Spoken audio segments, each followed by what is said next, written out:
I didn't get any. Does Okay. travels. Alright. Yeah, I'll take it. He's here, but Doing the mason. How are we doing? What? Oh, Just a Oh. few seconds of dust everywhere. yes. ready when you are. Good evening, good folks, and welcome to our January 9th, 2023 work session of the City of Muskegon City Commission. Happy New Year, everyone. I hope 2023 is off to an excellent start for each and every one of you. May we have call to order. Vice Mayor German, Here. Commissioner Gorman, here. Commissioner Emery, Here. Commissioner St. Clair, Here. Mayor Johnson, Here. Commissioner Hood, Here. Commissioner Ramsey. Here. Excellent, thank you. We are all here and assembled and ready to work. All right, first up, item of business, our city treasurer reporting out on the Michigan Homeowner Assistance Fund. This item is on our agenda for tomorrow's general session on the consent agenda. So, welcome. Good evening. This is pretty straightforward, but I put it on the work session for you guys so that if you had questions, you can go ahead and ask them tonight. This is $242 million plus that the federal government allocated to the state of Michigan to help homeowners on any kind of eligible expenses that they may be delinquent on, which is due to a COVID hardship. This program is not something that we are administering. All this paperwork does is allow us to partner with the state of Michigan to receive electronic payments from them on behalf of our residents. Our residents would apply to the state of Michigan. They would determine their eligibility. It's their application, their criteria. There's no guarantee that our residents would get any of the funding, but if we don't do this, then they can't apply for that funding and receive it. There's not really any reason not to, because like I said, there's nothing on us. It's not our funds. It's funds that the state is willing to give us. If anybody has any questions about it, I'd be happy to answer them. Excellent. So we're going to be creating the opportunity for resources to come to our community to support and benefit our citizens. Wonderful. Thank you for the legwork on bringing this forward. Commissioners, do you have any questions, comments, concerns with regard to this item? Commissioner Emery. Yeah, what all does this cover? It covers delinquent. It's probably in here, and It's okay. There's a bunch of stuff that I put in there. okay. It covers delinquent taxes, mortgage payments, utilities, including obviously water and sewer, which is what our residents would be able to apply for funding for us. The County of Muskegon has already partnered in this program, so they could help with delinquent taxes. There's mortgage companies that partnered. There's utility companies that partnered. Anything that is a homeowner expense, and it has to be homeowner, that could be delinquent and could cause a hardship to that homeowner, to put them in a position where they would be kicked out of their homes. Does it have to be pandemic or COVID related? It does, yes. There has to be some kind of COVID hardship demonstrated after, I believe it was January 20th of 2020. Okay. So anytime in the last 3 years, up until this date. But it does have to be COVID related. Yeah. Great question, Commissioner Emery. And even if you knew the answer, it's good to ask so that folks at home I knew the answer, but yes, I have the yes. information. Thank you. Just a couple more items to expound on the list that our treasurer just shared, because this was interesting, that you can also get delinquent homeowners insurance, hazard flood, or mortgage insurance if it's not escrowed. So that's an option that you could receive some relief from, as well as delinquent internet broadband services. So that's also interesting. Vice Mayor German. Yeah, thank you, Mayor. Thank you, and for the information. Income based, is there a certain limit? Yes, they have to be at or below 150% of the AMI in order to qualify. So those are the two qualifications, 150% of the AMI and a demonstrated COVID hardship. Thank But you. again, we wouldn't make that determination. It will be done at the state level. Will we be helping to promote this program, though? Sharing Absolutely. resources, putting it on social media, So- otherwise informing our community about it? Yes, the state has some resources on their website about this program, different graphics, things that you can use online, things that we can use here in City Hall, brochures. So I plan to work with our new community engagement manager and make sure that she has access to that so that she's able to help distribute that. But I fully intend to have the information available at the treasurer's office, being that that's where most people come to pay their water and sewer bills. We will certainly have it there as well. And I've actually already started telling people, that have come in and have had some issues, and I say, hey, hopefully in a month or so we're going to have this paperwork all set, and there will be more money available that you could attempt to apply for and see if you could receive some assistance. So, All right. Excellent. Thank you. Commissioner Ramsey, did I see you were about to ask something a moment ago? No, I'm in the middle of a text right now to see if there's a couple of organizations in town that are helping people navigate the paperwork if necessary. Oh, that's and I'll helpful. report back. Excellent. Commissioner Emery, follow-up? Yes. I have another question that I don't know the answer. Can you apply once, twice? So let's say your mortgage is behind, but then you also then you can find get out your up property to- tax or something like that. You can get up to $25,000 total, and that's Wow. across all the different expenses. But I don't know if it requires a separate application for each of Okay. those, or if it's like, you apply once for all the things that you need. I'm not sure. Because it's done through the state, they only had a draft application at the time that I looked at it, so I did not include that, being that it was only a draft application. But it is done through their website, so it's going to be whatever they have online Okay. at the time. And we'll put out a link to their website. I'm looking at Deb. Thank you.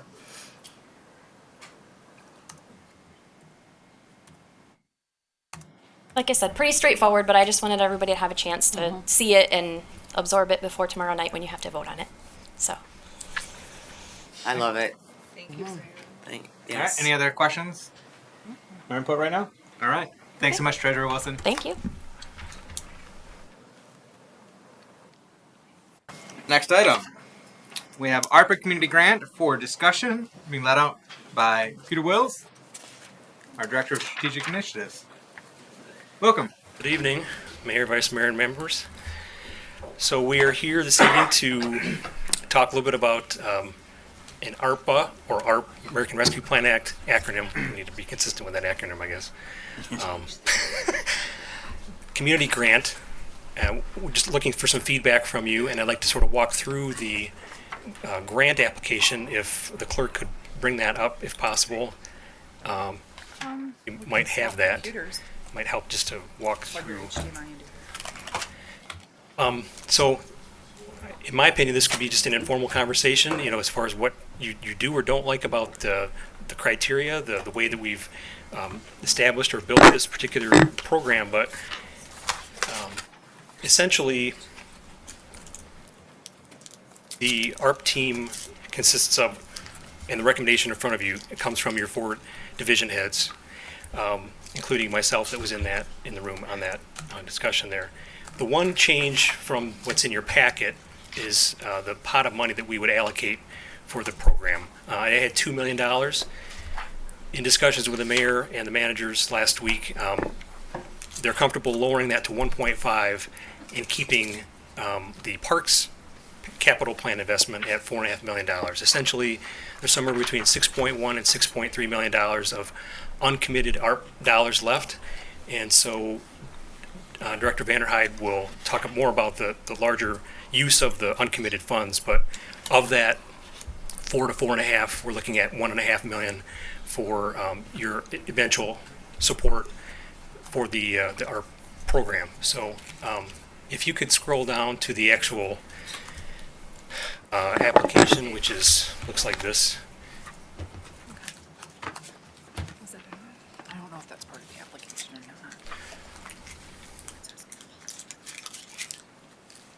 It's a different. You have to give us a minute. We're going to pull it up Okay. in another spot. As you know, we really want to make this impactful, an impactful one-time investment, given the fact that we have these somewhat limited dollars, and how we can benefit those in the community. And so, essentially, maybe I can wait a minute until Ann's got that, but,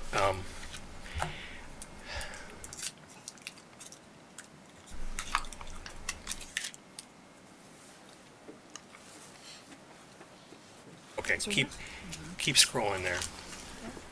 So I'm going to talk my way through this very slowly here, Ann, and so you can sort of follow where I'm at. But for those in the public who aren't as familiar with these acronyms and these federal resources, the American Rescue Plan Act of 2021 signed into law March 11, 2021. Essentially, as many of you know, to address the public health and economic needs of those impacted by the COVID pandemic. There are eligible use categories and restrictions on these dollars. At the same time, there's a high degree of flexibility with how these dollars can be used.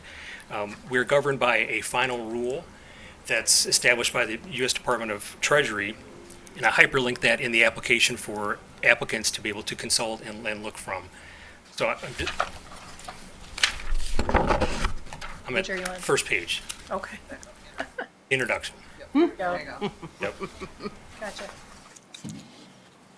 Essentially, the four eligible categories of these dollars that you have been familiar with is to support public health expenditures, replacing lost public sector revenue, assistance to members of the community who were disproportionately impacted by the pandemic, and making necessary investments to water, sewer, and broadband infrastructure. Most of those are applicable to us as a city being a recipient of those funds. Page 3, I guess, Ann. Okay. Essentially, the ARP strategy team wanted to establish a community grant program using these one-time direct stimulus funds for eligible nonprofit and small businesses in the recovery of the pandemic. Essentially, we want to be consistent with our commission goals and mission and values to advance equity, strengthen the economic vitality of the city, and strengthen the quality of life for city residents. As I said, you can strike the $2 million. We're suggesting, through the mayor's support, $1.5 million for this particular program. The relevance to March 3rd, 2021 is that per the final rule, that's language that was taken for costs that have to be incurred or on or after that date. So whether you're hopefully you're established nonprofit, small business prior to that date, and certainly the pandemic started 2020, but based on the availability of these dollars and when they were signed into law, March 3rd, 2021 is the date that we're using there. I can breeze through these terms very briefly. I'm a little ambitious here with trying to get some level of a grant program available to the public beginning February 1st. Available applications turned around by March 1st with potential March 28th recommendations by the commission at that meeting. So we've talked a little bit last week about that particular idea, whether that's too quickly or not, based on the type of community engagement that we want to have with this program, and what could involve relative to a very brief webinar or making information public. I know Commissioner Ramsey saying no, maybe to that, but Are we on the TV today? Yes. Okay. so I threw out that particular time frame for your reaction to that. At least just to get that information out to the public, establish a timeline of application and authorization of funds first. So I'm kind of targeting that second meeting in January, but this type of discussion, we'll be able to know whether or not that's doable or not. I used, for purposes of, or the team used, some examples from municipalities across the country as it relates to some of these other bullets under the terms. And specifically, I used an application from the National Endowment for the Arts. I found a good one from the city of Lynn, Massachusetts. Winter Park, Florida, and the city of Lansing had a good application and guidelines. So I didn't want to totally reinvent the wheel, but I found that those are, I'm sure there are, obviously, as you know, thousands of other examples, but that's just kind of how I sort of built this, so to speak. We are suggesting a range of 25,000 to 250,000. One, to make that realistic for the different sizes of a nonprofit or a small business relative to their idea and the sustainability and reality of accomplishing that particular project.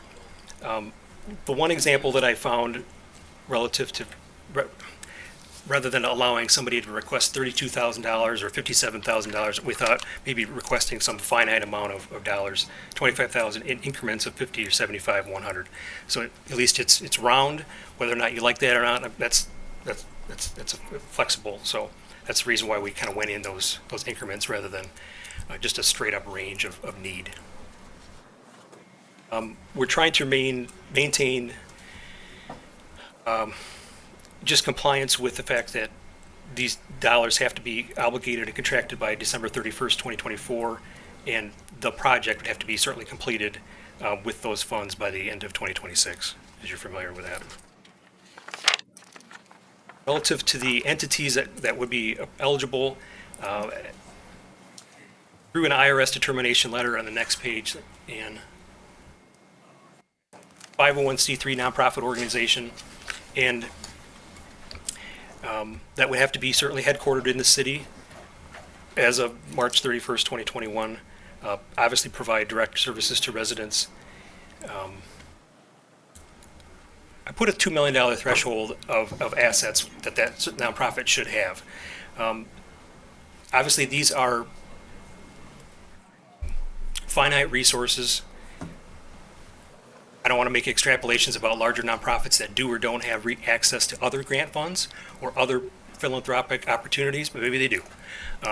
But to really maximize or at least hone in on receiving really good proposals from small to medium-sized nonprofits, you see throughout this application that reference to just the 501c3 status and process. So whether you want to take that threshold off or not, that's up to you. But part of it is kind of a philosophical issue too, of just does a large organization have these resources? Are they certainly established already? Or by putting that particular asset cap, that was just sort of the thought process specific to a nonprofit. For the eligible small business, I'm putting the onus on the small business entity to sort of click on that U.S. Small Business Administration link based on their size standards of either employment or receipts that they may have. So I did print out just a list that the federal government provides based on whatever small business you may think you have, and the level of assets in the employment, whether that's something that you would be qualified for. So it's pretty broad in that sense. So a little bit of onus on the applicant to make sure that they're compliant in that regard. We want to make sure that all city taxes are current with what's the responsibility of that entity. Certainly building permits and any approvals from the Historic District Commission. We want to make sure that those are all compliant, certainly with Safe Built and what's required, certainly licensed contracting, the Americans with Disabilities Act design standards, making sure that we're compliant with that. And then based on a beneficiary agreement that we'd like to enter into with these applicants, we want to make sure that there are some quarterly financial and project status reports that would be required. Based on, let's see here. Let me move to the grant dispersal on the next page.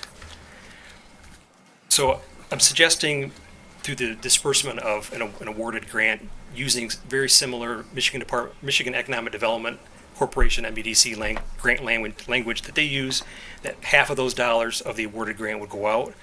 First, you would then show proof of work that's been done, disbursement of sort of the remaining 40% would be dispersed after verification that that work had begun, and then perhaps 10% would be withheld until the project is completed. So at least just keeps that entity working without giving them a blank check or even half of the dollars. We want to make sure that obviously the project is completed. So going to the next section in the section in the addressing community need, certainly want to build a robust, resilient, and equitable economy that benefits all residents in the area based on the definition of terms of impacted and disproportionately impacted populations within our community. Let's go to the next page for the eligibility section. the reason why I put some links to a number of federal documents is they're just, a lot of this is just so voluminous that it's, and very broad, and can apply to a lot of different entities beyond nonprofits and small businesses, that you're going to have to click on that and see whether that's something that you're eligible for. There are some restrictions relative to dollars that can't be used for pension funds. I don't know how much this is going to be applicable to a nonprofit or small business, but they just need to know that what certainly is not eligible relative to using funds that cannot be deposited into pension funds, payments for legal settlements or judgments, matching funds for other grants, payment of debt or deposits into financial reserves and otherwise. So there's those restrictions that we're putting on there. As far as the next page, the application process and evaluation. So our ARP strategy team would review completed applications through this sort of review committee. There would be, the next couple of pages, we have sort of a cohort of criteria that we would then rank of eligible applications and list of recommended recipients that would then be forwarded to you for consideration and approval. Based on the fact that you have approved ARP funds last year for some nonprofits in the area, we would enter into an American Rescue Plan Act beneficiary agreement with an awarded entity, but to be very identical to the beneficiary agreement we have with the other nonprofits.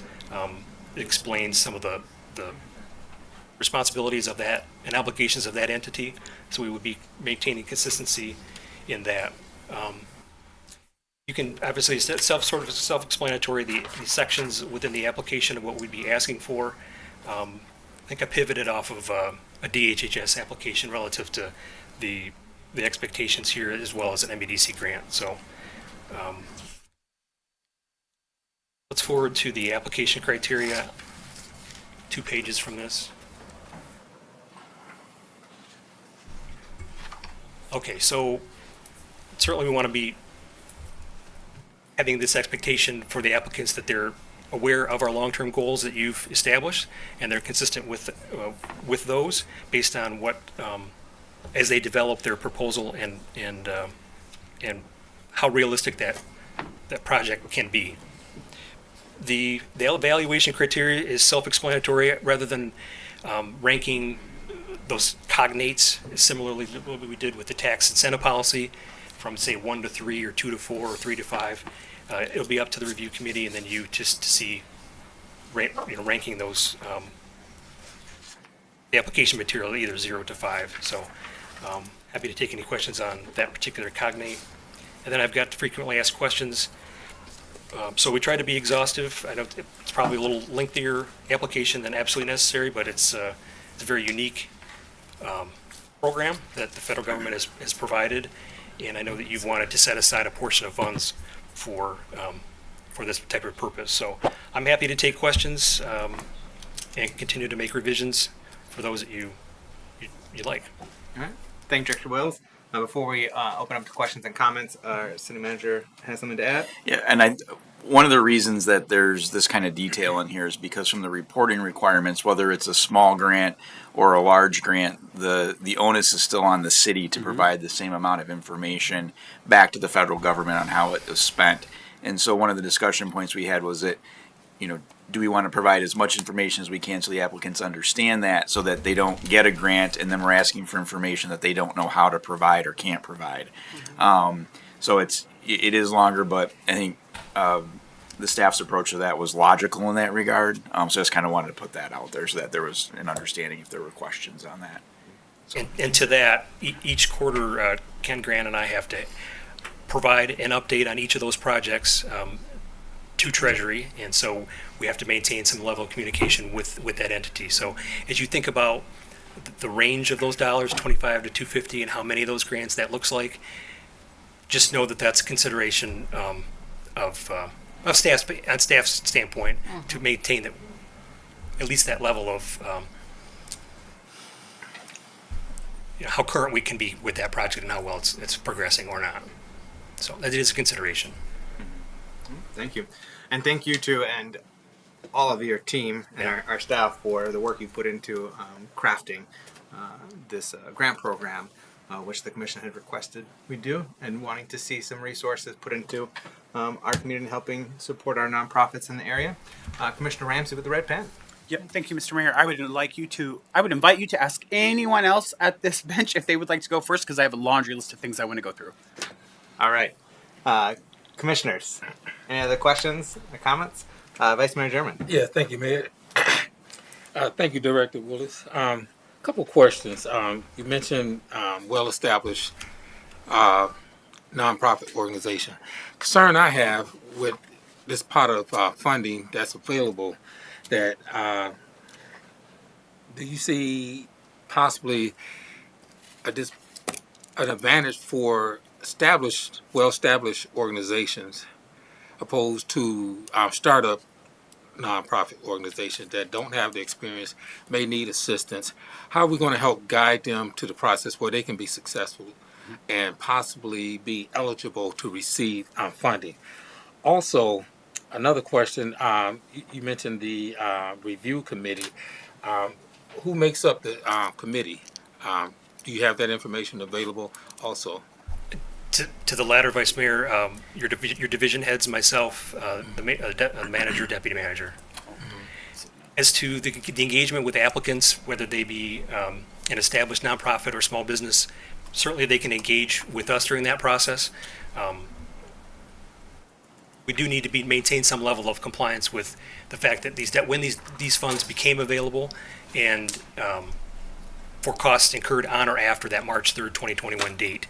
So whether you were thinking about creating that small business, whether you were in that process during that period of time, or whether you were that nonprofit experiencing some of those challenges, there's a lot of different examples I'm sure that we all could come up with that could fit. So I guess if I understand your question on the first question, there could be that engagement to make sure that you are that established nonprofit or an existing small business based on the Small Business Administration definition of small business. Okay. And just so I'm clear, so established, well-known, reputable nonprofit organization applies for funding through this ARPA grant. Just say, was the threshold up to 250,000? Yes. Okay, and has experience that could actually probably be successful of getting that funding. Whereas in the same purpose, a new organization who doesn't have the experience, that's not well established, apply for the same amount of dollars, may not get that. Now, so I guess what I'm looking at, I'm quite sure it's open to everyone in the city of Muskegon, first of all. And I just want to make sure that the opportunity of equitably, where each and every one will have a fair opportunity. And I guess it's going to also result to the organization and how long they've been in business and their experience and what they're doing and the proposal that they're presenting. But you said the team will be there to assist or help, these startup organizations as well. I think prior to an application being submitted, if there were questions, we have contact information in the application. So if something was unfamiliar, or whether you do or do not have the capability to go online to see, or if you have questions about your nonprofit status or that small business threshold, I guess the idea is, given that those dollars have to be spent prospectively instead of 2020, for example, Right.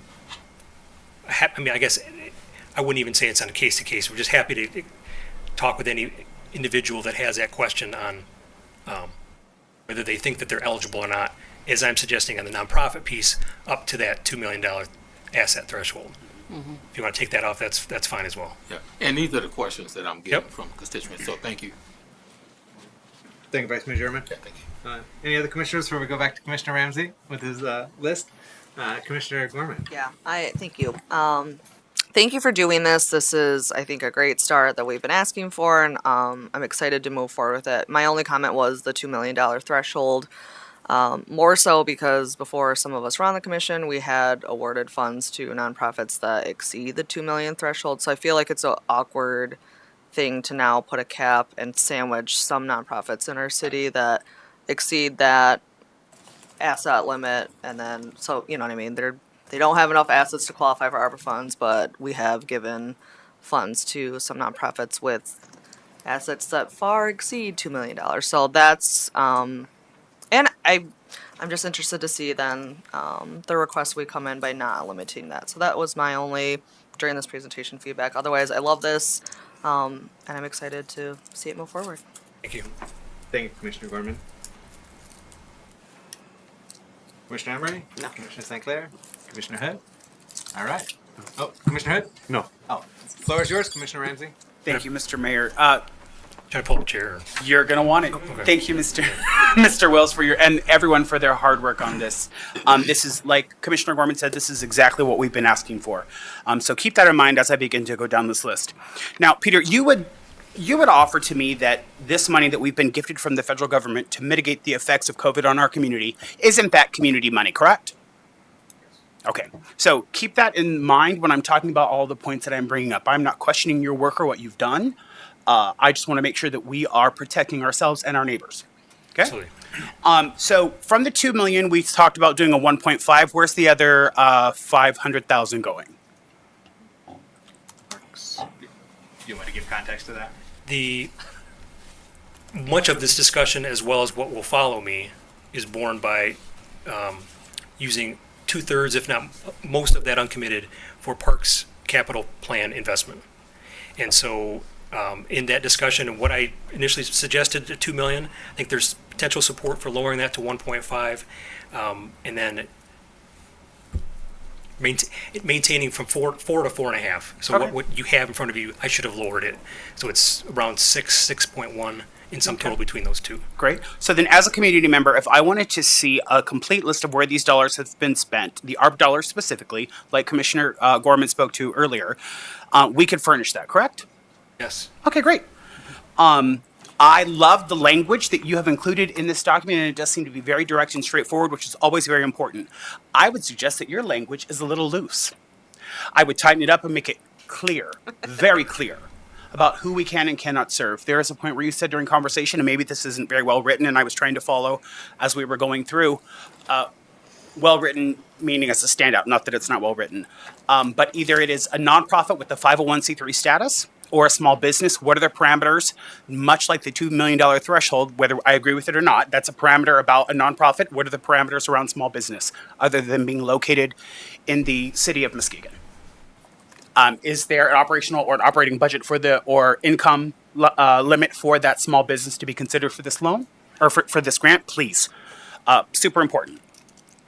I also love your ambitious timeline of 1 month for information sharing, teaching, and turnaround. Best of luck, brother. I think that while you are ambitious, and I appreciate that, you might want to look at giving yourself a little bit more time, probably a month, just for the launch, questions and answer. Maybe you do a letter of intent, which is where you do some of those preliminary qualifiers for income, 501c3 status, things like that, and then you get to weed out those that do not apply, who will apply after you tell them not to, and that's okay. And then do an app, have the app open for about 2 weeks, close, and then begin your review process, but that's just my experience speaking to you.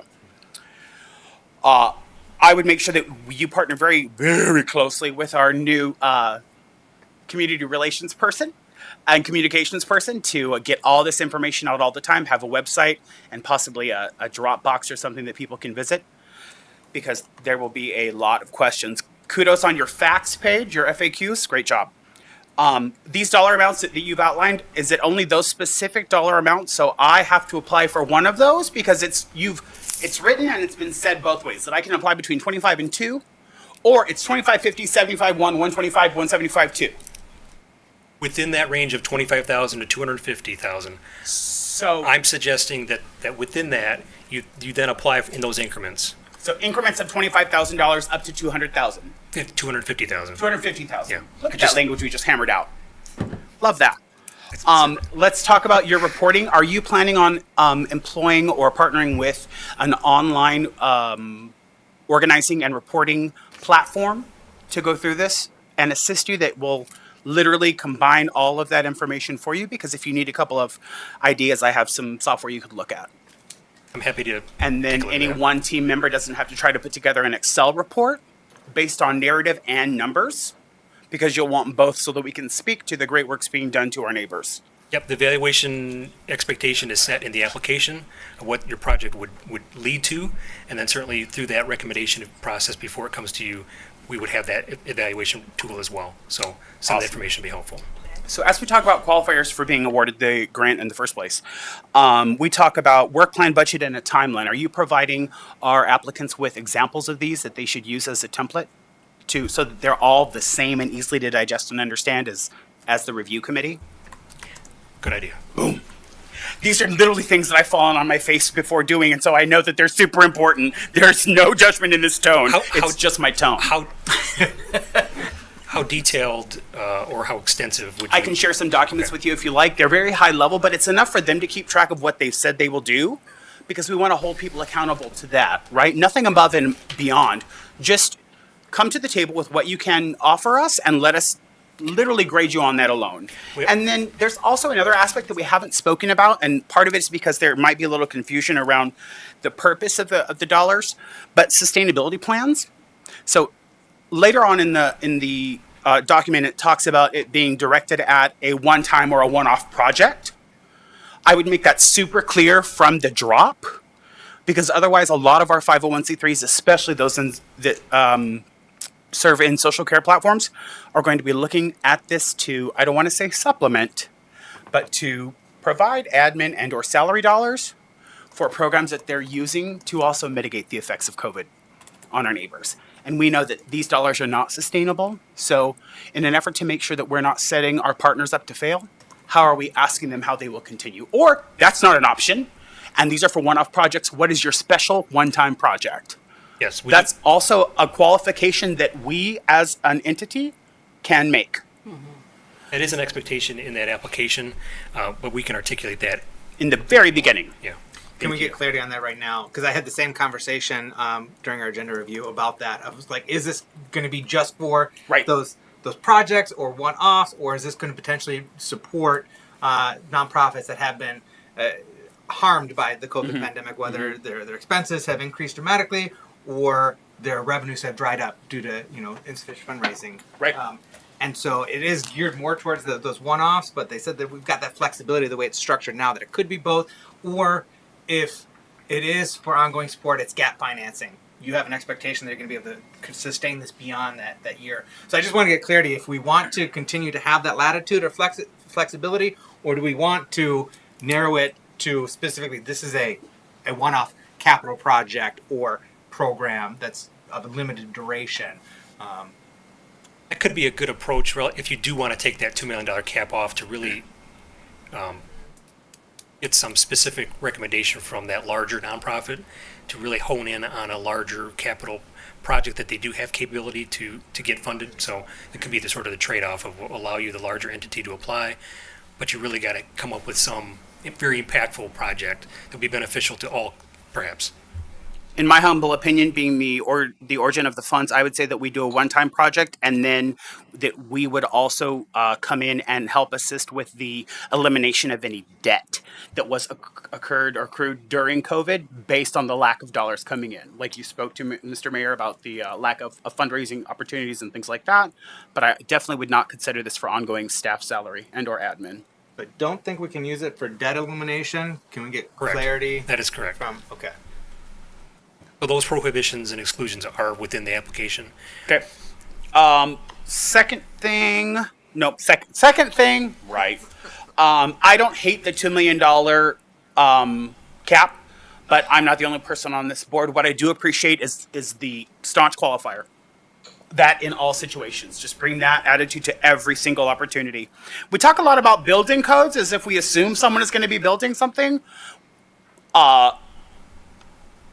Be wary of that because it could read that unless you're going to build a building, you're not going to get approved. I am not in agreement with the review team being staff only. There needs to be a committee of community members or some sort of element that talks about and respects the fact that these are community dollars being administered by us. We are the stewards. And then I already asked my question about programming versus projects. Great job. This is not easy work. And this is really, really good for someone doing this their first time. Congratulations to you and the entire staff. Mr. Manager, this is great stuff. It's stuff that you wouldn't know could affect you until this is the work that you do. So if there's anything that we can do as a bench to help, please let us know. Do not hesitate. You have any quick questions on who in addition to what I mentioned for the review team, whether Sure. commissioners can, Ask public? each and every one of your neighborhood associations to nominate a representative. And it's someone who doesn't have to be on their board. Don't make it be the neighborhood association president, please. But get someone else maybe. Okay. That's very community centric. Great job. Did I forget anything? No, good job. Here on everything you said, and particularly with the praise and support of our staff for doing this, because this was quite a bit of undertaking. This is not easy work. To bring forward. But no, I am so grateful for your contributions, Commissioner Ramsey, and I was expecting you to have a lot to add to this deliberation tonight, given your background in the nonprofit world. So I really appreciate you bringing your experiences and knowledge to the forefront to help us navigate this going forward. I would say the next time maybe this comes in front of you, we would have a little bit more robust community engagement plan. There were just some ideas we had sort of ruminating a little bit, but wasn't as important to broach that just yet. But we'll get this set and then enter into how best we can disseminate that to the public and go forward. At the risk of me telling you how to do your job, which I'm not at all trying to do, I would be more than willing to sit down with you and whomever else from city staff would like to just have a conversation about your next version of this. And I would love to poke holes in it in the best way possible so that the next time you set sail, your ship is guaranteed not to sink. Okay, thank you very much. Yeah. So before you go anywhere, though, because there may be additional questions or comments that have surfaced in light of the ongoing discussion. So, Commissioner St. Clair. Sure. Thank you very much for all of the work and thought that has gone into this. I will echo what everyone has said regarding that. I will also echo Commissioner Ramsey that I would like to see the review team be expanded out from staff. I like Commissioner Ramsey's idea of incorporating someone from each neighborhood. I think that could be a really inclusive way to do it. I am agnostic regarding whether it be a $2 million cap for an entity. I can see the benefits and the drawback either way. I think that's worth looking at a little closer. And I will point out that the money that Commissioner Gorman was referencing went before she and I were on the bench, did go specifically towards capital projects. So we have set that precedent unintentionally, probably. So I think that if we wanted to continue on the same vein that we have, it would make sense for that to be, again, all three of those grants were specifically for capital projects. So I think that we could make a case that it makes good sense to continue that. So just some food for thought. You're here. Thank you, Commissioner St. Clair. Manager Cyphers. Just a question. As far as the public component on the review committee, which I think is a great idea, could we just I'm wondering about the size of having 15 plus. The award. I was gonna say could we do awards and then maybe we do 4 awards. Mm-hmm. So and then maybe 3 staff members, so that way we have an odd number. Jonathan, as long as it's equitable and people have a chance to use their voice and represent where they come from, we would probably support it. Cool. Awesome. I like it based on the award, but I also like Commissioner Ramsey inviting the neighborhood associations to submit a representative. It doesn't necessarily have to be the president, but submitting a representative that could be considered for award, and that's how we can draw from that. I would be interested in potentially including a representative of the community foundation on that as well. And the reason why, and I can understand if you might not want, because them on this. But the only reason why I'm thinking of having them on there is because they have access to so much more resources at the same time that as part of their review with staff, they could perhaps have insights like, well, we have a fund that would be, better situated for this particular ask, or we have a fund that could help supplement the ask and what you might be giving through the city, and so we can pool those resources together. And so that's my thought behind potentially including the Community Foundation for Muskegon County on that review committee as well. And then the threshold, the $2 million threshold, whether whether we're going to disqualify any nonprofit that has more than $2 million in assets.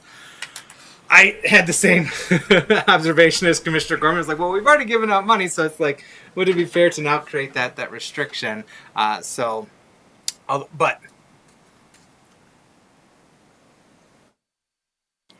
I'm torn. I mean, I get it's all going to come out in the merits of their application, though. Right. Whether they're 2.5 million or $500,000 or 10 million, if they have a demonstrated need and a worthwhile project, that then we could get behind and support. So I guess I'd be more inclined to getting rid of that threshold and let the merits of their application speak for itself.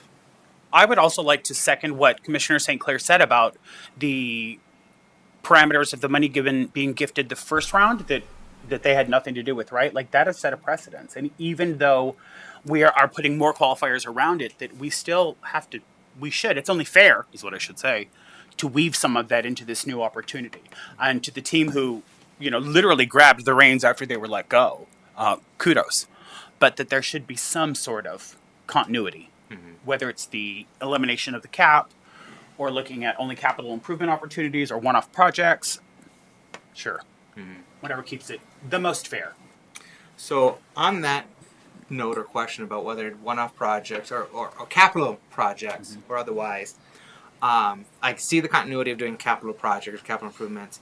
I'd be a little concerned about eliminating or disqualifying applicants who are seeking to do one-off programming. That they're trying to reach a particular segment of our population and provide a particular service that is of a limited duration, that maybe they would be automatically ruled out because it's not considered a capital project. So in grant speak, we wouldn't call that programming. We would call that a special project as well. That's a specially facilitated or administered project that goes over a certain amount of time, that has a very specific outcome, and has date parameters. So that would I fall would under capital project. absolutely support that as a special project. Okay, then I'd get behind that. Yeah. Okay. For sure. Yeah. Okay. I just, I don't want to pay Rebecca's salary for the next year and then have her be I almost said a curse word, and then have her be out on the street because they couldn't sustain it. And so something that I do is try to work with my granted agencies about sustainability, but this is not that. Yeah. And I'm not trying to sign anyone up over here in the corner for that. All right. Excellent. Yeah, sustainability is very, very important. I think we're on the same page then in that regard.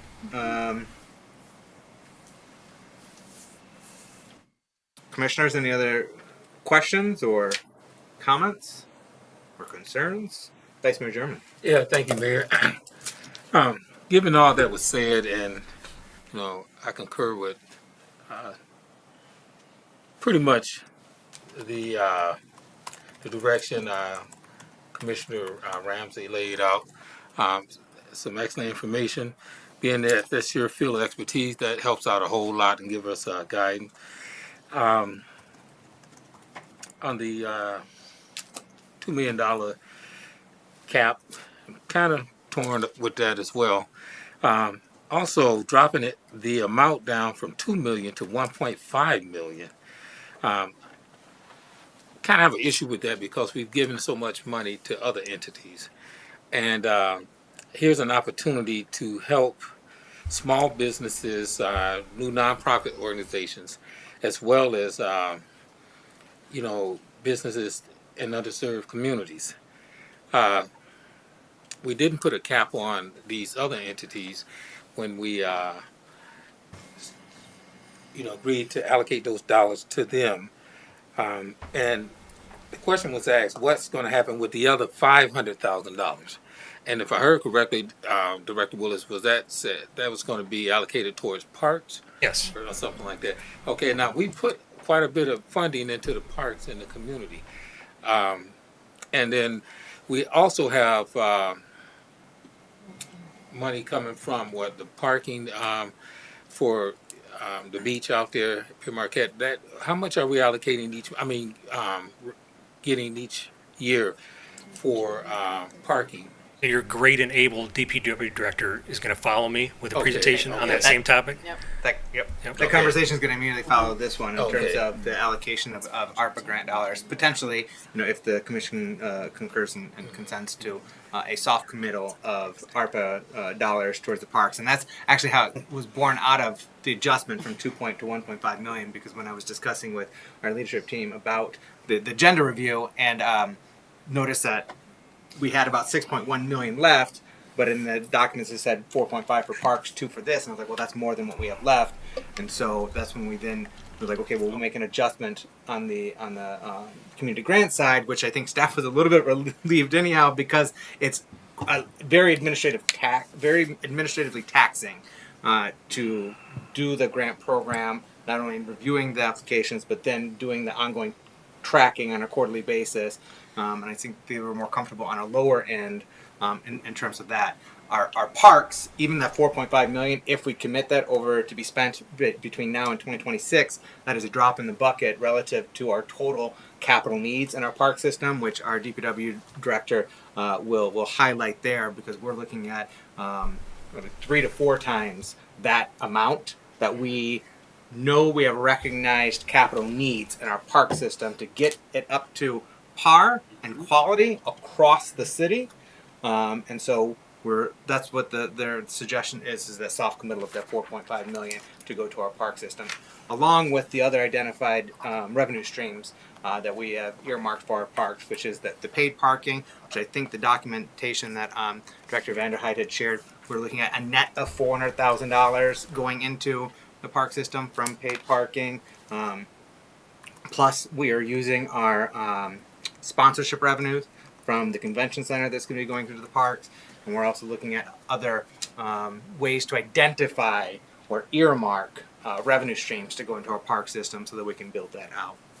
Part of, Vice Mayor, what we wanted to start this conversation earlier in the year relative to the grant program and the parks investment was that we need to obligate these dollars by the end of 24 and spent by the end of 26, so that can go fairly quickly. Certainly on the parks piece with the master plan process and adding public engagement and the construction cycle there. So coming to you earlier in 23 and getting both lined up as far as soft commitments on one hand or tepid approval for this grant program with 1.5 million at least gets both projects going, so to speak, and Dan can articulate the second half of that. But that's why we really wanted to at least come to you for this commitment and approval earlier in the year, just so we can get going. All right, thank you. Commissioners, any other questions or comments or input right now? Just a clarification. The only thing that I still had a question on was, did we land on one direction or other on that $2 million asset cap? If you want us to adjust that or not. We want to limit potential applicants to this program based upon their underlying asset value. We're gonna open it up to everyone and leave it to the merits of their application.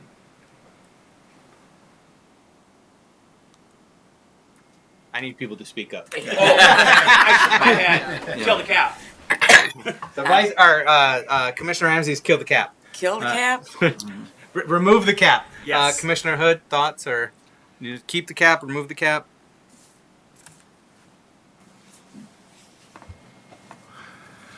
I think we should keep the cap. Keep the cap. Commissioner St. Clair. It can go either way. Can you lean one way or the other? We'll circle back. You might be the tiebreaker. Yeah. Vice Mayor German. Keep the cap, yes. or remove the cap. Like I said, I was kind of torn about it. I think setting and keeping that cap would be in the best interest. Keep the cap. What is the Commissioner- cap at right now? $2 million. So basically, any Yeah. nonprofit that has more than $2 million in assets In would be assets. disqualified from applying for this I grant say program. keep the cap. Keep the cap. Commissioner Gorman? I would like to remove the cap. All right. So we got 2 remove, 3 to keep. I was leaning towards remove as well, so that's 3 to 3. And that would leave it up to Commissioner St. Clair. But Commissioner Ramsey, did you have something to add before Yeah. Commissioner St. Clair weighs in? All right, I think I have a Commissioner compromise. What if instead of keeping the $2 million cap, we ask each applicant to demonstrate a need, and then we ask for financial support that says that even though they're, that regardless of what their operating budget is, if there's a need because there's a lack of funding for this specific special project, we ask them just to demonstrate that need with financial support papers, and then judge based on that, because then at least we're evening the playing field and not expecting people with money to have money for special one-off projects that could serve our neighbors very well. Or if I am so my name is Michael Ramsey. I work for the Health Project. We have a several $1 million operating budget, but I have zero money for one-time, one-off studies. And what if I wanted to go into a community or a neighborhood that was marginalized and do a specific study? I don't have money for that. Mm-hmm. But if I know that what I'm looking for to come out of that study is outcomes that will predict this, this, and this, that could be super important. Mm-hmm. And so I think that is something to consider, and it does support the fact that big business doesn't need big money, but that big business sometimes doesn't have all the resources they need to truly serve. So there's a compromise I would love people to entertain. Commissioner St. Clair? Or you want? I was just You want going to to say, defer to Commissioner? I don't know that myself or other people know what a $2 million budget looks like for a nonprofit either. I think $2 million feels like a lot of money, It's not. but if you are more than a mom and pop shop, that might be within your annual expenditures. So I don't know, I don't know that $2 million budget is a very high bar. No. I would care to remind our commission that over the course of 16 months, the Supportive Housing Agency in the county of Muskegon gave away $22 million for rental assistance. Right. Mm. So when you think about that versus $2 million, I mean, that's a very, like Commissioner St. Clair said, it's a very low number. Mm-hmm. Thank you for the insights and context, and also the clarification, because I realized I was somehow we started talking about assets, and I talked about assets, and it's not assets; it's operating expenses. Operating budget, yeah. So just make sure we all understand Yeah. that we're talking about a threshold of operating expenses, and so presently, what's being suggested is a $2 million cap on operating expenses. Anything above that would be disqualified from applying for this program. So in light of that, Commissioner St. Clair, would you be inclined to not have the cap? I think so. Yeah. Okay. I like Commissioner Ramsey's idea of an asset, not an asset test, a needs test. A needs test. Thank you. A demonstration of need. Demonstration of needs Yeah. assessment, or needs assessment, yes. Commissioner Emery. I like Commissioner Ramsey's also, and thank you for explaining that, because I'm thinking, yeah, $2 million in assets, and they're asking us for $30,000. No, sell something. Right. So Yeah. Sell your car. Big difference. so thank you for that explanation, because that changes my opinion as to whether to take the cap off. Okay. Does that give you some? It does. Okay. Okay. Thank you. Is there any lingering questions that you have that you're looking for clarity from the commission on? This has been a heavy nonprofit discussion. Small business eligibility, you find with that entity going to the Small Business Administration threshold and making sure that. We talked a little bit about that internally and the impactfulness of a project versus a program or service that a nonprofit's providing. So we absolutely want to maintain this that small business as an eligible entity. But there wasn't anything else that you have questions about? Okay. I had wondered about limiting how much could go towards small businesses relative to nonprofits. However, I don't think we're going to get a whole lot of small businesses based upon the parameters of this current community grant program. I don't necessarily anticipate getting a lot of small business applications, but just generally, I would not want to see more of these funds going to small businesses than our nonprofits serving this community. But I don't necessarily think we need to do hard and fast rules like X dollars going to that, X dollars going to that, but just more generally. Those are my thoughts with regard to that. And then the timeline. Do you need? You're good with adjusting the timeline on your end? Talking to staff. I'm gonna rewatch this. And, I wondered the same thing. It was like, is this going to be enough time? It's not. I mean, that's an ambitious effort. yeah. So February 2nd, I'm good with that. So, Okay. Yeah. Okay. Congrats. Okay, Great job. Thanks a lot. Excellent. Okay. Thank you, Director Wells. And thank you, Commissioners, for this conversation. It was constructive. All right, next up, we have ARPA proposal for park improvements, Public Works, and we have our new DPW Director, Dan Vanderheide. Welcome. Happy New Year. Thank you. Happy New Year to you, Mayor and Commissioners. Thank you for the welcome as well. So this is essentially a continuation of the discussion that was just had. This is another component of that requirement to soft commit the ARPA dollars by a certain deadline, which is the end of next year. And in order to fully do that, this is essentially the other half of the proposal, if you'll think of it that way.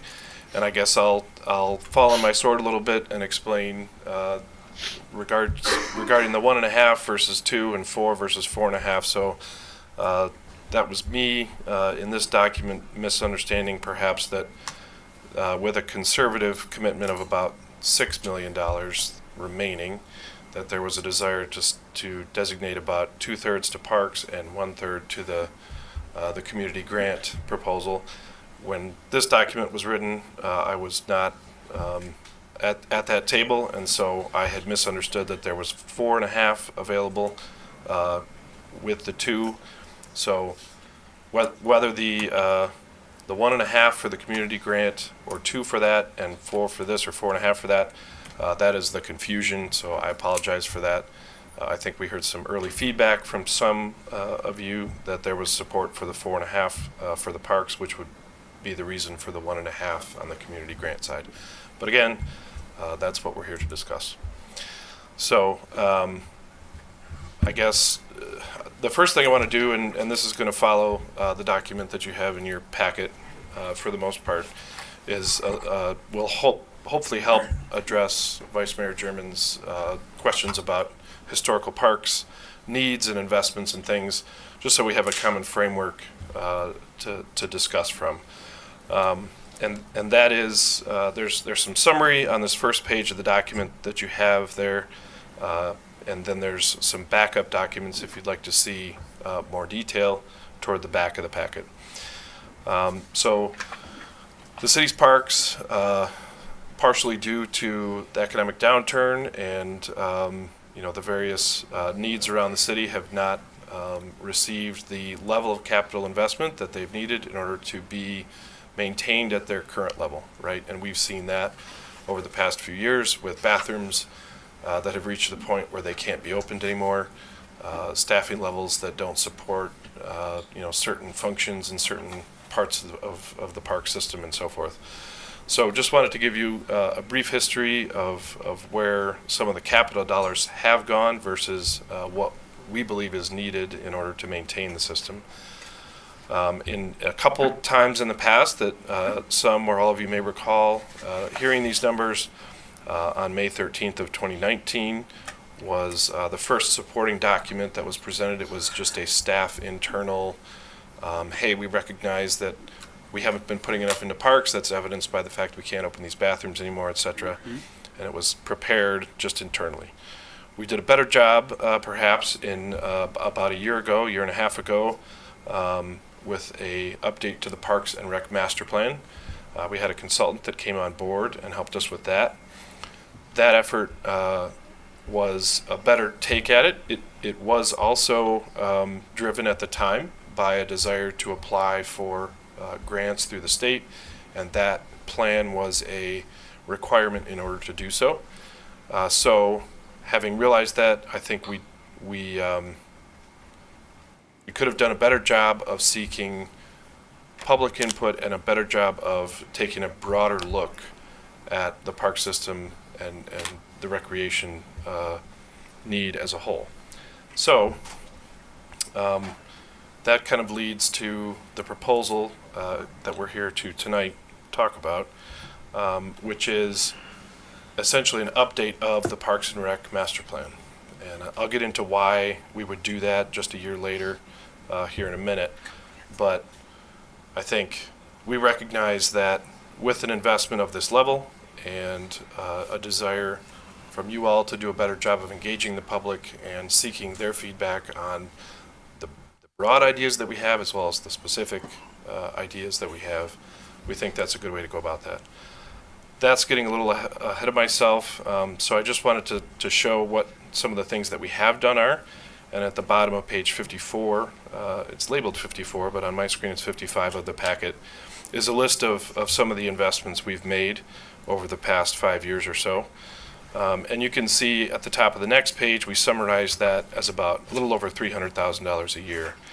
If you look at those two summaries of the capital plans that were recently presented to the commission, you know, we're talking about investments of 13 million, of 16 million, and you know, back to that summary at the top of the next page, that works itself out to at least $2 million a year, really, and more than that, in fact.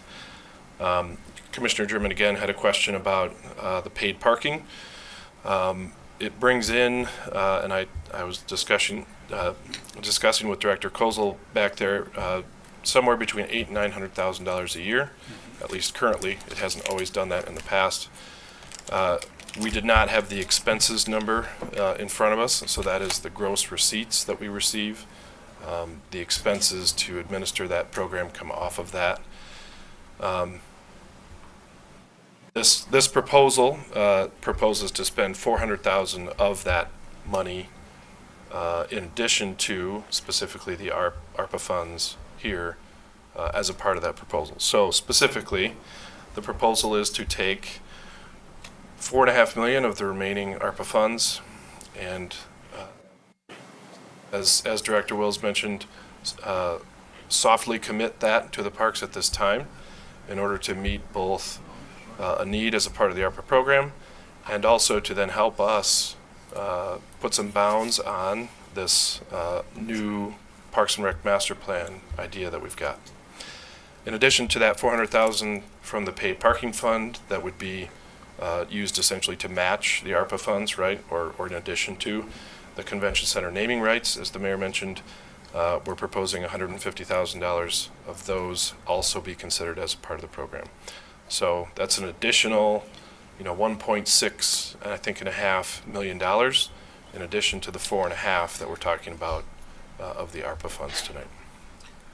Wanted to make that clear. Go ahead. With regard to that $400,000, the annual average for paid parking, is that the net of expenses to maintain the program, or is that net of expenses to maintain the program, as well as covering the costs of maintenance for Pure Marquette itself? So essentially, this is extra that's being able to go injected into the remainder of our park system beyond Pure Marquette, or is that $400,000 inclusive of our cost to maintain Pure Marquette? That is at least not specifically accounting for the cost to maintain Pure Marquette. Okay, so that would be extra. Okay. So, yes. That was how I interpreted it when I read Correct. it, but I just wanted to get some clarification. So, okay, thank you. All right, so more details on the proposal. Essentially, what we're asking tonight or in the near future is that dedication of 4.5 million in ARPA dollars towards parks capital improvements, and that takes care of the deadline. If that is done, or in any case, what we'd like to do is we're working right now to onboard our new Parks and Rec director. We're in the interview process right now. Once that person is on board, the next piece would be to, under the guidance of the Community Relations Committee, establish and fill the Parks and Rec Advisory Board that has been discussed. Essentially throughout the remainder of 2023, work under the direction of the Parks and Rec Director and with the guidance of the Advisory Committee, hire a consultant and redo the Parks and Rec or refresh the Parks and Rec Master Plan using what we have as a base, right, as a foundation, but going back and doing a better job with the community, making sure that they have an understanding of what the city's goals for the parks system and this new recreation system or services are going to look like. Make sure that the new director and the advisory committee are on board with what the plan says, rather than being handed a document that's a year old and being told to execute it. And essentially with those two new and better pieces of information, right? The guidance of folks who work and are passionate about that Parks and Rec industry, and the guidance from the community, work to revise that program. We would do it on a schedule such that we'd be eligible to apply for grants under the new Parks and Rec Master Plan beginning in early 2024. We expect that might flow well with the end of the conversion process that we've discussed. Once that process is complete, additional sort of the next 3 years become a cyclical process of developing specific concepts, right, that come from the new Parks and Rec or revised Parks and Rec Master Plan. So saying, all right, what are the specific concepts that the community identified that they'd like? What are we going to tackle in this, the first of our 3 years, right?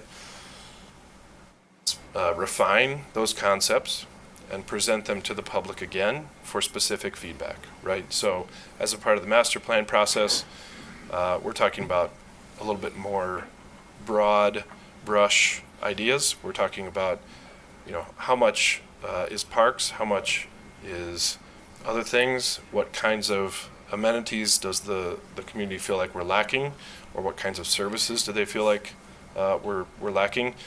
Once we get to the point of providing those specific concepts, whether it's improvements at this particular park or a new one of these, we can go to the community and say, here's what we heard. We want to make sure that that's what you intended.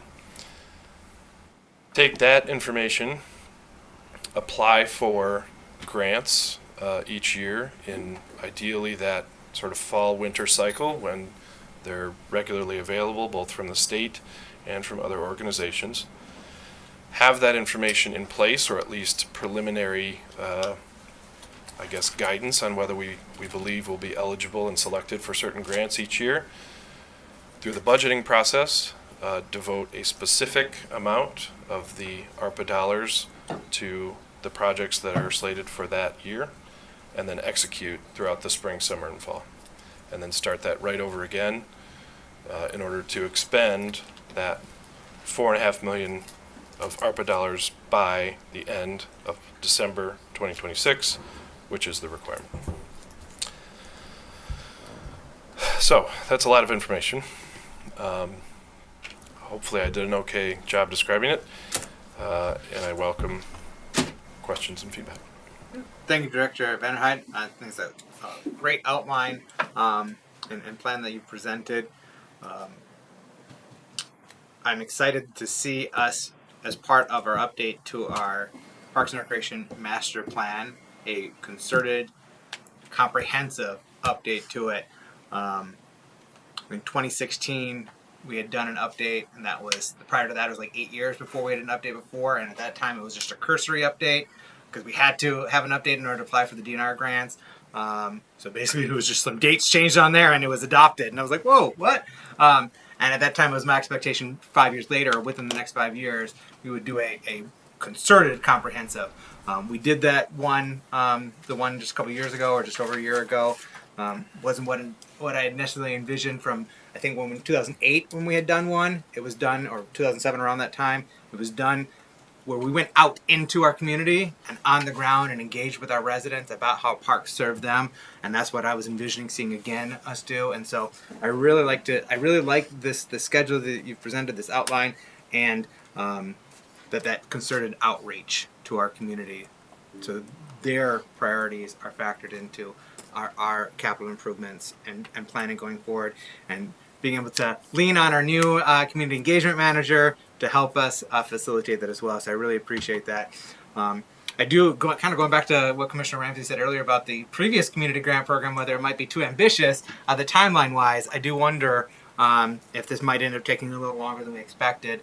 Just in a past conversation I had with our deputy manager, Mike Sal, about the possibility of it.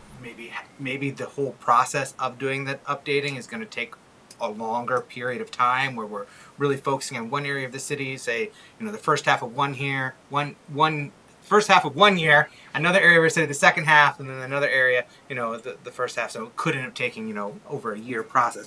I don't know. That's going to be your team, our consultants, whoever hired to help hone the best timeline and practice. So I think when if we give our blessing to this timeline, just knowing that it may be in flux, it may end up taking a little longer than necessary. But no, I really appreciate the work you put into this. I love this, and I'm excited to onboard our Parks and Recreation Director. I'm excited to onboard our Parks and Recreation Advisory Committee, and yeah, really, really embracing our Parks and Recreation and reviving that department. Commissioner Ramsey. Thank you, Mr. Mayor. Great job, Director Vanderheed. Are you telling me that you over budgeted by $500,000 into this plan, and it's going to give us a support of our existing Parks and Rec master plan and supports a refresh? I'm okay with that. I think that oversight is a wonderful opportunity for us, and I'm very excited that earlier the mayor said, when referencing this project, he said across the city, and I'm really excited to see that in your plans it does reach across our city.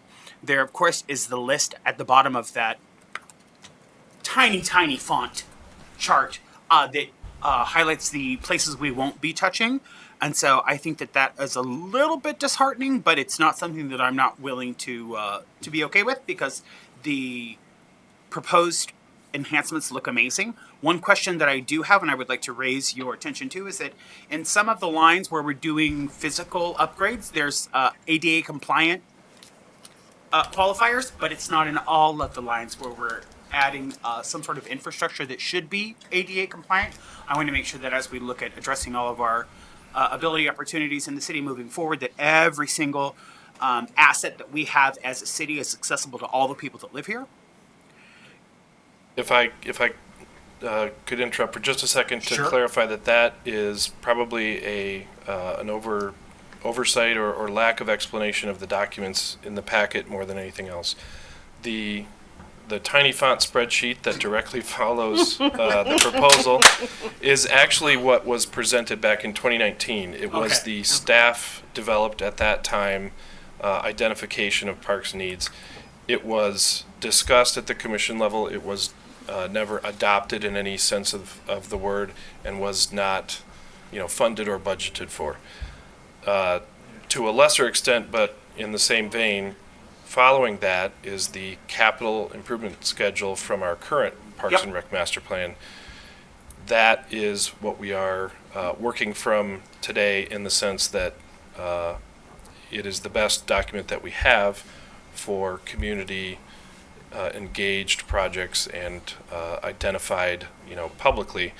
However, again, much of what you see there, has not been funded or budgeted for to this point. So when you see projects, for example, in 2022 and 2023 that you have not heard anything about, that's because we simply haven't had the funds, to support them, and that's part of why we're here today. So,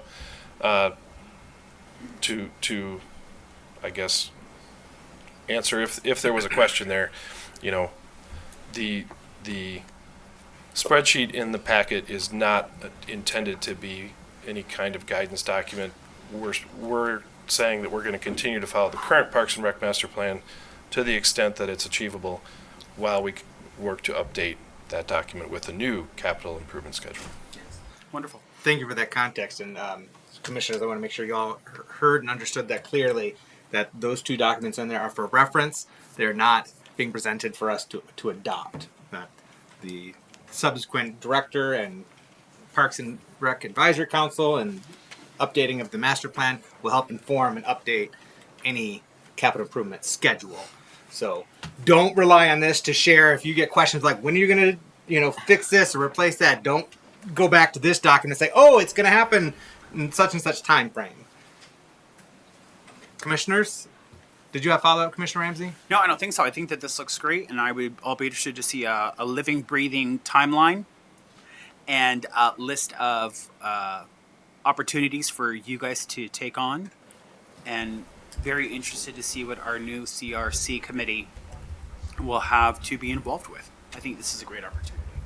I opposed the beach parking payment the entire time we were doing it, and I said I'd eat my hat if I was wrong, and I was wrong, and I'm excited that we get that revenue to go ahead and boost our neighborhood parks for those who can't get out to our beautiful beach to enjoy it. Winston, you're missing your hat I tonight. was going to say, where's his hat?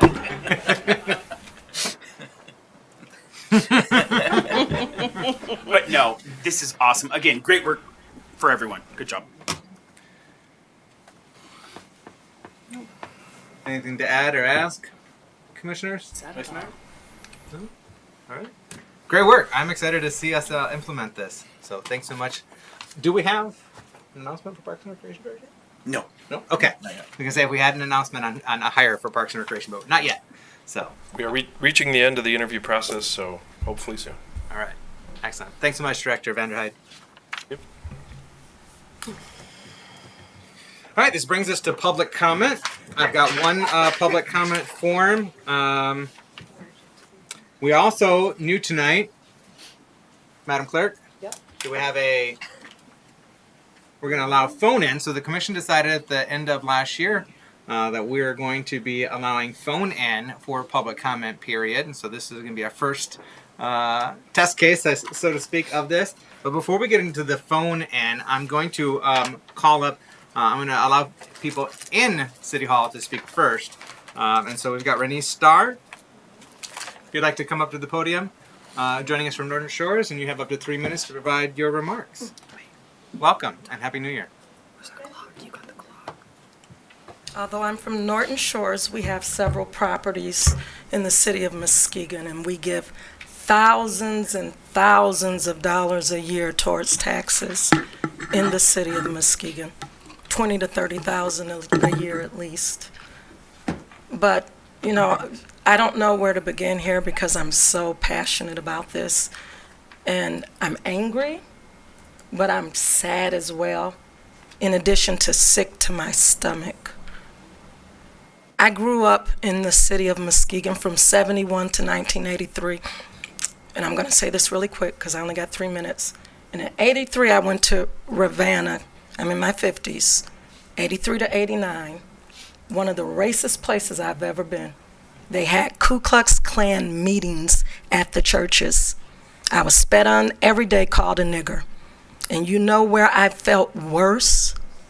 It's only one place. In my 50s, a city where over 40% of this city is minority, and it is in the city of Muskegon. I have been attacked, falsely accused, literally of murder. Murders pent on our church. My brother's house was illegally raided without a permit to go into his house to try to get one of my previous tenants to lie on me, to pin a murder on our church. My applications have been forged, additional information on them to attempt to prevent me from getting the necessary permits. Then I was threatened by the planning administrator and said, I didn't get you, but Safe Built will. I went to the heads of this city and they refused to even speak with me. I've had police officers call my sister from Ann Arbor, lying to her, telling her, give me the whereabouts of my grandson who was mentally ill, gay, and autistic, and had a problem with being able to deal with who he is as a person. So he lit my building on fire.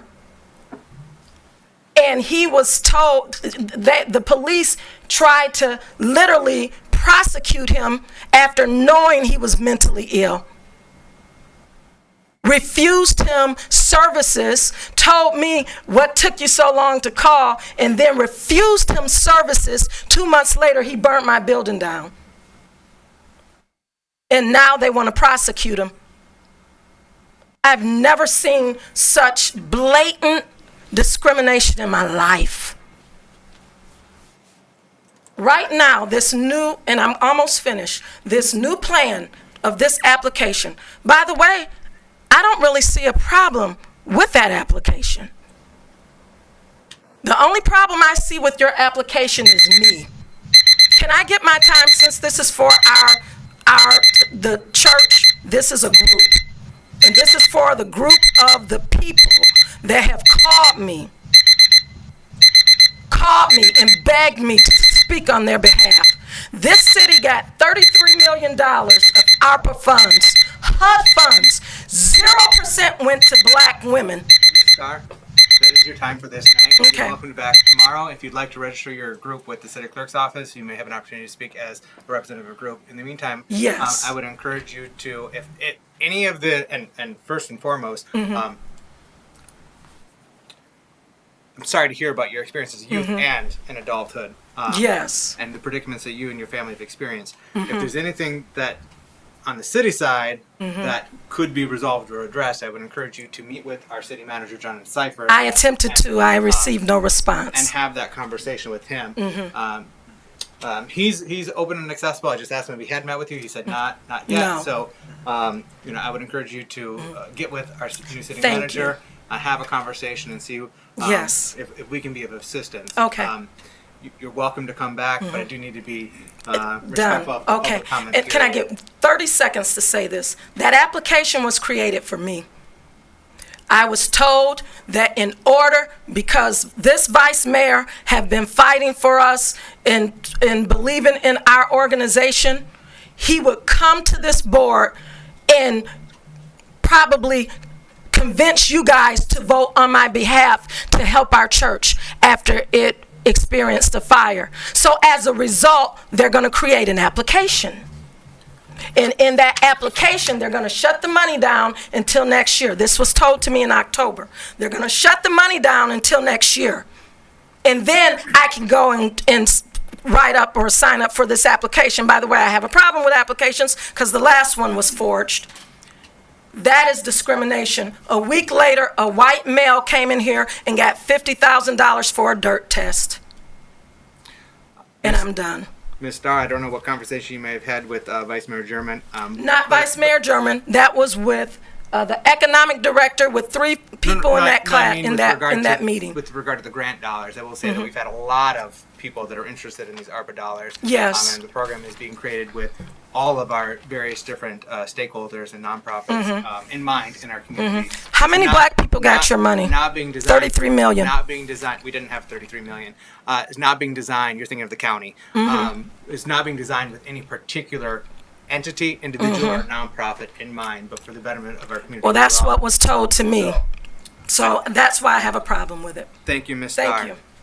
Before we go to the next person, Commissioner Hood, did you want to I wanted kind of to ask say, something?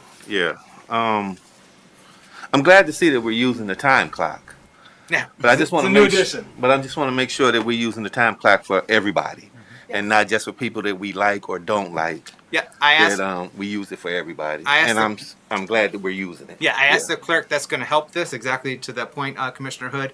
I asked the clerk to present the time clock so that the people that come and do speak are aware of it, because oftentimes in the past, when someone comes up, when we hear the clerk bing, ding, ding, ding on her own, oftentimes people are mid-thought, so I give them extra time. That's caused some concern around there of who gets the extra time, and so now we have the time clock so that people can self-regulate, and then when we get to that threshold, I'm going to be more, I don't want to say strict, but sure, strict. We'll be more strict with respecting that time limit for everybody.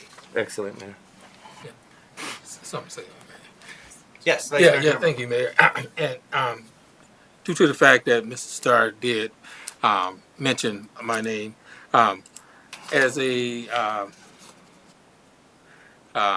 elected official, whether you're in my ward or not, and I try to refer people to the right elected official if there's someone outside of my ward, but the city has worked with Open Gates of Grace community before in the last administration, and I did, due to her request and the church request, sent an email to our city manager for her to sit down and talk with, and I think I might have included you in that also, Mayor.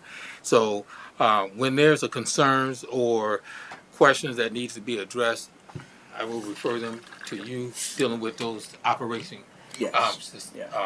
And I apologize because yes, I did get your email, and I was the way that I took it was once this application process was done, we'd sit down and kind of go through that. The background stuff I misunderstood. I apologize, Ms. Starr, but I'll reach out and set up that meeting. So because I was waiting until we had all this stuff figured out, so I had information to give to you. But so that was the reason. So I apologize. Thank you for the additional context. Yeah. I had seen that email come through from you as well, Mr. Starr. I saw it addressed to our Vice Mayor German and his follow-up on that, so I did not insert myself in that conversation. So thank you, and sounds like the two of you will get together and have a continued conversation. Yes. All right, next up, we have Nate Scout.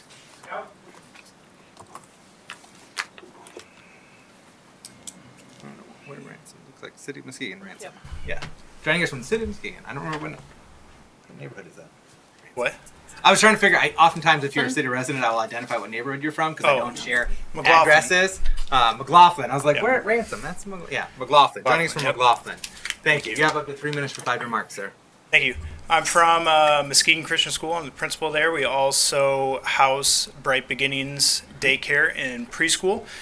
So trying to address the daycare crisis that's in Muskegon.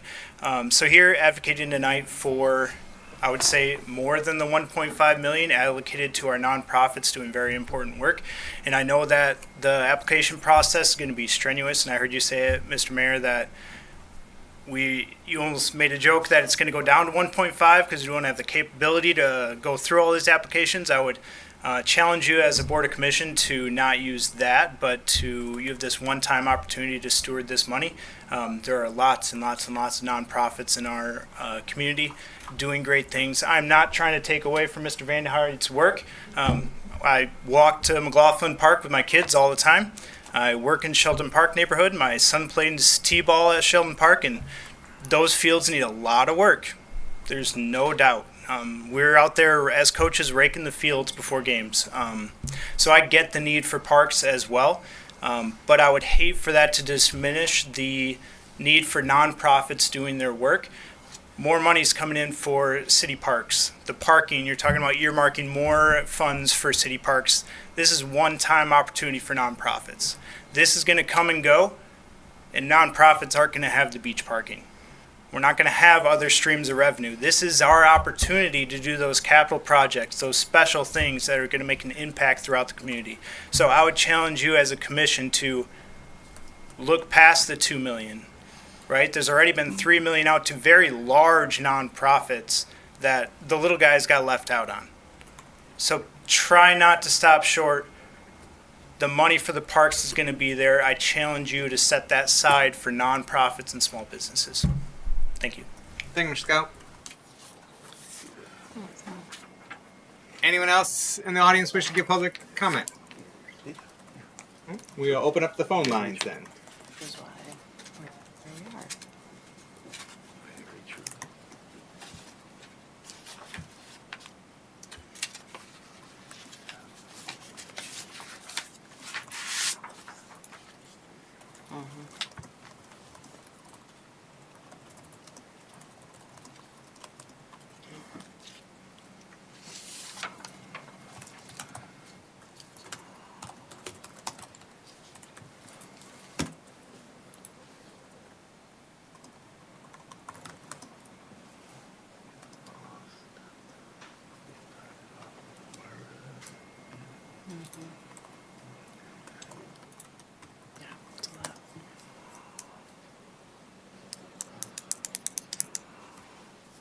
Give it a little while longer, see if anyone is calling in. Although this is a much easier system. It's a direct dial than the one we had during the Zoom era.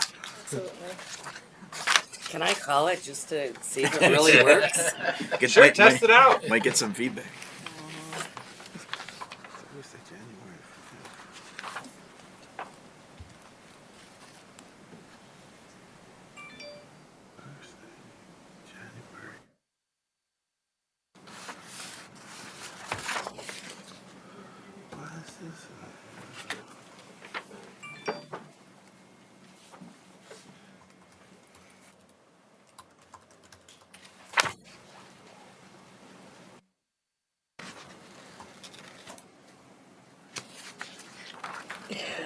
Hello? It works. All right, we have confirmation that it works. This number has been up for a few minutes now. 6. And let's see, too many people on the live stream. I don't know how many people are maybe watching via the channel 96, but not too many people on the Facebook live stream at the moment. So I'm going to wrap up public comment via phone in. So, all right, moving on. Thank you, Madam Clerk, for getting that set up so we have the option to allow phone in. Absolutely. It's another way that we can improve accessibility and access to our residents and other stakeholders. All right. Then,